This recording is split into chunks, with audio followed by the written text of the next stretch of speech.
Guys, welcome to be banker. स्वागत है आपका आज की क्लास में। आज की वीडियो में मैं हूं प्रीति मैम और आज मैं लेकर के आ गई हूं आपके लिए एक और नई जबरदस्त वाली क्लास। क्या होने वाली है भाई आज की क्लास? तो आज की क्लास में बेसिक्स इंग्लिश की सीरीज में पढ़ने वाले हैं विच और हु के प्रयोग। किसके प्रयोग जानने वाले हैं? विच। सबसे पहले तो WHICH पढ़ते हैं इसको, विच। इसके प्रयोग जानेंगे कब कहाँ कैसे इस्तेमाल होता है ये। साथ जानेंगे WHO हु, इसके प्रयोग भी जानेंगे, कब कहाँ कैसे इस्तेमाल होता है ये सब जानेंगे। और ढेर सारे एग्जाम्पल्स तो रहते ही हैं। तो चलिए शुरू करते हैं आज की क्लास। उसके पहले अगर चैनल पर नए हैं, पहली बार इस क्लास को देख रहे हैं, तो जल्दी से कर लीजिए चैनल को सब्सक्राइब करते वक्त बेल आइकॉन दबाना बिल्कुल मत भूलिएगा, ताकि जब भी हमारी कोई नई क्लास आए सबसे पहले आपको पता लग जाए। आप सीधे सीधे हमसे जुड़ सकते हैं इस व्हाट्सएप नंबर के जरिए हमारी बुक्स, हमारी ई बुक्स, हमारी पेड कोर्सेज के बारे में जानने के लिए। साथ ही साथ ये वाली क्लास, इसके जैसी ढेरों क्लास डायरेक्टली अपने मोबाइल तक पाने के लिए आप कर सकते हैं हमें किसी भी सोशल मीडिया साइट्स पर फॉलो। तो चलिए शुरू करें आज की क्लास। सबसे पहले बता दूं, जब भी आप हु का इस्तेमाल करें, WHO पढ़ते हैं इसको, हु, इसका तो सबसे पहले अर्थ होता है कौन या किसने। क्या अर्थ होता है? कौन या किसने। इसका इस्तेमाल लिविंग थिंग्स के साथ होता है। अब ये लिविंग थिंग्स क्या है? सजीव वस्तुएं, है ना, मतलब जिंदा वस्तुएं, लिविंग थिंग्स, सजीव वस्तुएं जो हैं, इनके साथ आप हु का इस्तेमाल करेंगे। मतलब हो जाता है कौन या किसने। अब जान लेते हैं विच का मतलब क्या होता है। विच का मतलब भी कौन होता है। जी हाँ, तो अलग कैसे है बताती हूं। विच का मतलब होता है कौन, कौन सा या जो। मतलब तो एक जैसा लग रहा है लगभग, लेकिन डिफरेंस कहां पे आ रहा है? विच का इस्तेमाल जो है हमेशा निर्जीव वस्तुओं के साथ होगा, यानी कि नॉन लिविंग थिंग्स के साथ होगा। क्लियर हो गई बात? एक लिविंग थिंग्स के साथ होगा, एक नॉन लिविंग थिंग्स के साथ होगा। ये और बेहतर तरीके से जानने के लिए चलिए एग्जाम्पल देखते हैं। सबसे पहले जानेंगे हु पर आधारित वाक्य। जानेंगे क्या? हु पर आधारित वाक्य। हु आर यू, तुम कौन हो। हु आर यू, तुम कौन हो। अब ये बात आप किसी इंसान से पूछेंगे ना, किसी भी इंसान से ही ना पूछेंगे, अरे तुम कौन हो, यही पूछेंगे। चलिए, हु इज ही, वह कौन है। हु इज ही, वह कौन है। अब ही का मतलब क्या होता है अंग्रेजी में? ही का मतलब तो होता है कौन, वह, लेकिन इस्तेमाल मेल मेंबर्स के लिए होता है। तो जब आप बोलते हैं वह कौन है, तब आप किसी मेल मेंबर की बात कर रहे हैं। अब वो क्या है? सजीव है, लिविंग थिंग्स है। Who is he. Who are they, वे कौन है। हु आर दे, ये आप कहाँ पूछते हैं? जब आप एक ग्रुप में लोगों को देख रहे हैं, तो आप पार्टी में गए हैं, मान लीजिए एक ग्रुप खड़ा है, पूछते हैं कि अरे वो लोग कौन है, मतलब वे कौन है या वो लोग कौन है, मतलब living things. Who can do it, यह कौन कर सकता है। हु कैन डू इट, यह कौन कर सकता है। तो आ रही है फीलिंग सजीव वस्तुओं वाली, यानी कि लिविंग थिंग्स के साथ इस्तेमाल होने वाला। हु कैन डू दैट, वह कौन कर सकता है। हु कैन डू दैट, वह कौन कर सकता है। अब दैट का मतलब भी जो है वह होता है, डिपेंडिंग ऑन किस सेंटेंस में इस्तेमाल होता है, इसके बेसिस पे ये डिपेंड होता है। ठीक है। Who is going with you, आपके साथ कौन जा रहा है। Who is going with you, आपके साथ कौन जा रहा है। Who is coming with us, कौन हमारे साथ आ रहा है। Who is coming with us, कौन हमारे साथ आ रहा है। हु हेल्प्ड यू, किसने आपकी मदद की। हु हेल्प्ड यू, किसने आपकी मदद की। हु हिट यू, किसने आपको टक्कर मारी। हु हिट यू, किसने आपको टक्कर मारी। Who hit you. बढ़ते हैं आगे। अब जानते हैं विच पर आधारित वाक्य। विच के लिए क्या बताया था? विच का मतलब क्या बताया था? बताया था कौन, कौन सा या जो। ठीक है। और क्या बताया था? कि इसका इस्तेमाल हमेशा नॉन लिविंग थिंग्स के साथ होगा। अच्छा, विच इज योर्स, ये आपका कौन सा है। आप ये कब इस्तेमाल करते हैं? जब आप मान के चलिए 4-5 कॉपियां रखी हुई है, तो टीचर पूछते हैं ना कि तुम्हारी वाली कॉपी कौन सी है। विच इज योर्स, तो कॉपी क्या है? नॉन लिविंग थिंग है ना, निर्जीव वस्तु है कॉपी। तो विच इज योर्स, तुम्हारा कौन सा है या आपका कौन सा है। विच इज देयर्स, कौन सा उनका है, मतलब इसमें से ही कौन सा उनका है, मतलब दूसरे लोगों की यहां पे बात हो रही है, लेकिन सामान के बारे में बात हो रही है कि ये जो सामान है वो किनका है ना। विच इज देयर्स, कौन सा उनका है। विच इज माइन, कौन सा मेरा है। विच इज माइन, कौन सा मेरा है। मतलब मम्मी प्लेट लगाती है खाने के लिए, बोलते हैं ना कौन सी प्लेट मेरी है ना, कौन सा मेरा है इसमें से। तो आप प्लेट की बात कर रहे होते हैं। प्लेट क्या है, निर्जीव वस्तु है, नॉन लिविंग थिंग है। विच बुक इज बेटर, कौन सी किताब बेहतर है। विच बुक इज बेटर, तो बुक है क्या, नॉन लिविंग थिंग, निर्जीव वस्तु, इसके साथ क्या लगाया हमने, विच लगाया। तो विच बुक इज बेटर, कौन सी किताब बेहतर है, which book is better.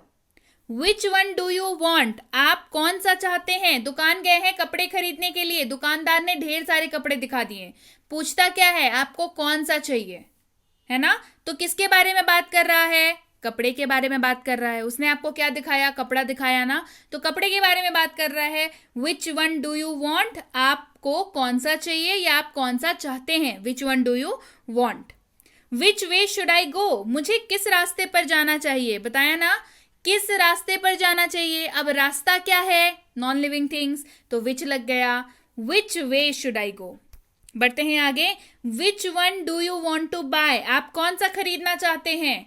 Which one do you want to buy, आपको दिखाई गई आपको गाड़ी, बोला कि ये भी है, ये भी है, ये भी है। आप कौन सी गाड़ी लेना चाहते हैं, कौन सी गाड़ी लेना चाहते हैं, विच कार। अब गाड़ी कौन सी है, गाड़ी क्या है, नॉन लिविंग थिंग है ना। तो which one do you want to buy, आप कौन सा खरीदना चाहते हैं या आप कौन सी गाड़ी खरीदना चाहते हैं अगर आप गाड़ी लेने गए हैं। क्लियर हो गई बात। Which team won the game, किस टीम ने खेल जीता। अब टीम जो है, टीम में जो लोग हैं वो लिविंग थिंग है, लेकिन टीम जो है अपने आप में क्या है, एक टीम जो है एक शब्द है, एक ग्रुप को बताया जा रहा है, ठीक है। Which team won the game, अब टीम जो है वो लूडो की भी हो सकती है ना, जो मोबाइल पे हम लोग खेलते हैं, हो सकती है। तो वो क्या है, लिविंग है, नॉन लिविंग है, नॉन लिविंग हो जाती है। मतलब सिर्फ अगर ग्रुप और टीम की बात करें तो which team won the game, किस टीम ने खेल जीता। Which subject do you like, आपको कौन सा विषय पसंद है, इंग्लिश, हिंदी, मैथ्स, कौन सा विषय पसंद है। तो विषय क्या होता है, नॉन लिविंग थिंग्स होता है। I can't decide which car to buy, मैं तय नहीं कर पा रहा कि कौन सी कार खरीदूं, मैं तय नहीं कर सकता कि कौन सी कार खरीदूं, एक ही बात है। I can't decide which car to buy, which car, car क्या है, नॉन लिविंग थिंग, क्या लग गया, विच लग गया। Which is the shortest way to reach Pune, Pune पहुंचने का सबसे छोटा रास्ता कौन सा है, सबसे शॉर्टेस्ट मतलब शॉर्टकट कौन सा है। तो रास्ता अगेन से क्या हो गया, नॉन लिविंग थिंग हो गया, तो साथ में क्या इस्तेमाल हो गया, विच का इस्तेमाल हो गया। क्लियर हो गई बात, आ गया समझ में। हु और विच का जो कैसे सिमिलर है कैसे डिफरेंट है, कब कहाँ कैसे इस्तेमाल करेंगे ये हमने समझ लिया। सिमिलर कैसे आ गया, कौन कौन मतलब होता है, तो बहुत कंफ्यूजन होता है दिमाग में कि अरे कहाँ क्या इस्तेमाल करें। लिविंग नॉन लिविंग बता दिया तो समझ आ गया कि हु का इस्तेमाल हमेशा लिविंग थिंग्स के साथ होगा, विच का इस्तेमाल हमेशा नॉन लिविंग थिंग्स के साथ होगा। क्लियर हो गई यहाँ तक बात। तो जब बात क्लियर हो गई है, समझ आ गई है चीजें, तो चलिए होमवर्क करिए फटाफट से। होमवर्क है किसने फोन किया, किसने फोन किया, इसका अनुवाद लिखना है आपको आंसर में। कौन सा अच्छा है, कौन सा अच्छा है, तो ये आपको लिखना है, इन दोनों का आंसर आपको कमेंट सेक्शन में, इसका करना है अनुवाद यानी कि ट्रांसलेट। हु और विच का इस्तेमाल करके दोनों का ही होमवर्क दिया है, तो दोनों को ही आप अनुवाद करिए, ट्रांसलेट करिए, कमेंट में मुझे बताइए कि क्या होगा इसका आंसर।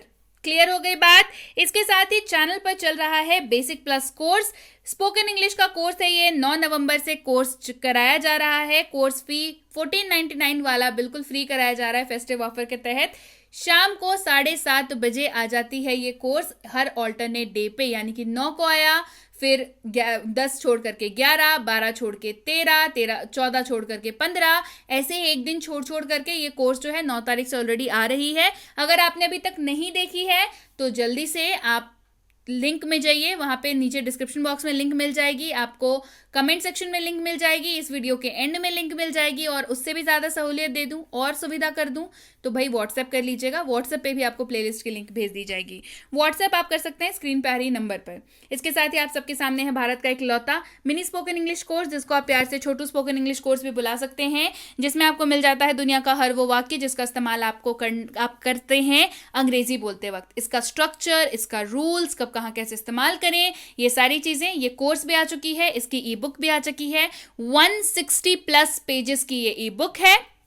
160 से भी अधिक पृष्ठ हैं इसमें, इस ई बुक में, और ये वीडियो कोर्स भी आ चुकी है। तो ये दोनों अगर आपको अभी तक नहीं मिली है तो स्क्रीन पे आ रही नंबर पर आप कर सकते हैं व्हाट्सएप लिख करके, मुझे मिनी स्पोकन इंग्लिश कोर्स चाहिए, आपको ये दोनों चीज़ें भेज दी जाएंगी। इसके साथ ही 3 किताबें बहुत जल्द ला रही हूँ, साथ ही ला रही हूँ एक फुल ऑन किट पैकेज जैसा, जिसमें आप कहीं पे भी हो, आप वहाँ पे घर बैठे अंग्रेजी सीख सकते हैं। तो ये तीनों किताबें हेल्पिंग वर्ब के ऊपर, डेली लाइफ सेंटेंसेस के ऊपर, डेली लाइफ वर्ड्स के ऊपर आ रही हैं बहुत जल्द, सो स्टे ट्यून्ड। इसके साथ ही अगर जुड़ना चाहते हैं हमसे premium WhatsApp spoken English course पे, तो इसकी इंक्वायरी आप स्क्रीन पे आ रही नंबर पर कर सकते हैं। व्हाट्सएप की सहूलियत पर यह कोर्स आपको कराया जाता है, नाम इसका प्रीमियम है, काम भी बिल्कुल प्रीमियम है। चाहे आप इंक्वायरी कर लीजिए इसकी कि इसकी अगली बैच कब शुरू हो रही है। आपके दिमाग में, आपके दिल में चाहे जो भी सवाल हो इस कोर्स से रिलेटेड, आप व्हाट्सएप पर मैसेज करके पूछ सकते हैं, ठीक है। ये है basic English grammar course, grammar की बेसिक वाली कोर्स है, तो इसकी इंक्वायरी भी आप स्क्रीन पे आ रही नंबर पर कर सकते हैं। ग्रामर की कोर्स है तो कंफ्यूज मत करिएगा स्पोकन इंग्लिश की कोर्स के साथ, बिकॉज ये कोर्स अलग है, ये बेसिक ग्रामर की कोर्स है। इसकी इंक्वायरी भी आप इस नंबर पर कर सकते हैं। और बच्चों के लिए ग्रामर वाली कोर्स है, छोटे बच्चों के लिए ग्रामर की कोर्स है, खेल खेल में ग्रामर सिखाया जाता है, तो बड़े मज़े से सीख जाते हैं, इंटरैक्टिव है तो आसानी से सीखते हैं, जल्दी सीखते हैं। तो इसकी इंक्वायरी भी आप स्क्रीन पे आ रही नंबर पर कर सकते हैं। और अगर आप स्कूल जाने वाले बच्चे हैं या आपके बच्चे स्कूल जाते हैं तो basic English grammar and writing आप ही के लिए है। राइटिंग का मतलब क्या होता है, ऐसे writing, debate writing, letter writing, notice writing, ये सारी चीज़ें, साथ ही ग्रामर भी। तो स्क्रीन पे आ रही नंबर पर इसकी भी इंक्वायरी आप कर सकते हैं। और अगर आप वाकई एक सीरियस एस्पिरेंट हैं जो ऐसे किसी भी कॉम्पिटिटिव एग्जाम की तैयारी कर रहे हो जिसमें अंग्रेजी पूछी जाती है, तो ये कोर्स बिल्कुल आपके लिए है। चाहे आपकी रीडिंग कॉम्प्रिहेंशन हो, वोकैबुलरी हो, ग्रामर हो, या हो लेटेस्ट पैटर्न के क्वेश्चंस, ये सारी चीज़ें कराई जाती हैं। तो बिल्कुल इंक्वायरी कर सकते हैं इस नंबर पर। इंक्वायरी करते वक्त ध्यान रखेंगे कोर्स का नाम लिख करके इंक्वायरी भेजें, ताकि हमारे प्रतिनिधि आप तक सही समय पर सही जानकारी पहुंचा पाएं। जानकारी मिलने में फिर भी 12 से 48 घंटों का वक्त लग जाता है, तो कृपया प्रतीक्षा करें। और अगर मैसेज कर दिया है बिल्कुल निश्चिंत हो जाएं, आपको रिप्लाई जरूर मिलेगा। Clear? So yes guys, that's it for today. Thank you so much for watching. Be with Be Banker, empowering lives through knowledge. Thank you so much for watching. Stay tuned to Be Banker.